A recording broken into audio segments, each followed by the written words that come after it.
Hi everyone, Mrs. Geeky here. I'm going to show you how to create a hyperlink in a spreadsheet. You can do this in Excel, Google Sheets, and I'm using Google Sheets for this example. Select the word you want to create a hyperlink for, highlight that word, and you're going to go up on the toolbar over by the right. You'll see a symbol that looks like a chain link. Click on that. When you click it, a dialog box appears.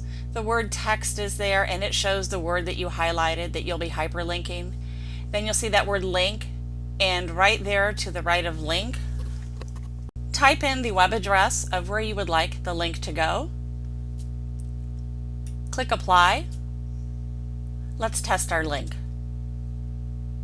And bada bing bada boom, it goes to the Scratch website. To review, let's do one more. I'm going to hyperlink this word logo. So I've highlighted the word and I've gone over to that symbol that looks like a chain link, and you see when I click it I get my dialog box, shows the word I'm going to link. And in this case I had copied the URL and now I pasted it in the word link and clicked apply, and let's test it out. And bada bing bada boom, it has gone to the Terrapin Logo website.